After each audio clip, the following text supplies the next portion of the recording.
जादुई पत्थर और सुनहरी दोस्ती। बहुत समय पहले पर्वतों के बीच बसे एक छोटे से गांव में ईशान नाम का एक लड़का रहता था। वो किताबों का बहुत शौकीन था। एक दिन गांव के पुराने पुस्तकालय के सबसे अंधेरे कोने में उसे एक धूल भरी और चमकती हुई किताब मिली। जब उसने उसे छुआ तो उसे एक अजीब सी गर्माहट महसूस हुई। जैसे ही ईशान ने किताब का पहला पन्ना पलटा, कमरा नीली रोशनी से भर गया। किताब के पन्नों से धुआं निकला और एक नन्हा चमकता हुआ ड्रैगन बाहर आया। उसका नाम आकाश था। आकाश ने मुस्कुराते हुए कहा, नमस्ते ईशान, मैं इस किताब का रक्षक हूँ। क्या तुम मेरे साथ एक साहसिक यात्रा पर चलोगे? आकाश ने बताया कि उनके राज्य की रोशनी धीरे धीरे कम हो रही है और उसे बचाने के लिए सूर्य पत्थर की जरूरत है।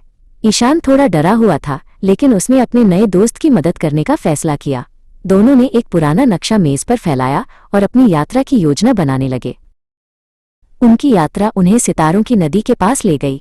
ये नदी पानी से नहीं, बल्कि गिरते हुए सितारों की चमक से बनी थी। आकाश ने अपने पंख फैलाए और नदी के ऊपर से उड़ने लगा। उसने ईशान को दिखाया कि कैसे सितारों की लहरें संगीत पैदा करती हैं। रास्ते में उन्हें कांटों की एक घनी दीवार मिली जिसने रास्ता रोक रखा था। ईशान ने अपनी आंखें बंद की और अपने दिल की हिम्मत को महसूस किया।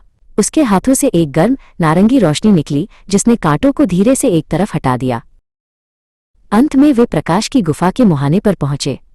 गुफा के अंदर से एक बहुत तेज सुनहरी रोशनी आ रही थी। ईशान और आकाश ने एक दूसरे का हाथ और पंजा थामा और धीरे से अंदर कदम रखा। वहां चारों ओर सुंदर क्रिस्टल चमक रहे थे, लेकिन पत्थर को एक विशाल पत्थर के दैत्य ने संभाल रखा था। वो दैत्य सो रहा था, लेकिन उसकी एक ही हरकत से पूरी गुफा हिल रही थी। आकाश निडर होकर दैत्य के करीब उड़ा ताकि वो देख सके कि पत्थर कहाँ रखा है। ईशान को समझ आया कि लड़ाई से काम नहीं चलेगा। वो दैत्य के पास बैठ गया और उसने एक प्यारा सा गाना गाना शुरू किया। उसकी आवाज इतनी शांत थी कि दैत्य की नींद और गहरी हो गई और उसने धीरे से अपनी मुट्ठी खोल दी। ईशान ने फुर्ती से चमकता हुआ सूर्य पत्थर उठा लिया। जैसे ही उसने पत्थर को छुआ, उसे लगा जैसे पूरी दुनिया की ऊर्जा उसके अंदर समा गई हो। आकाश खुशी से उसके चारों ओर नाचने लगा। उनकी खोज पूरी हो गई थी।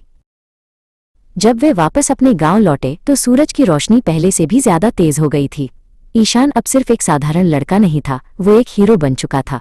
उसने और आकाश ने वादा किया कि वे हमेशा साथ रहेंगे और नई कहानियों की तलाश करेंगे।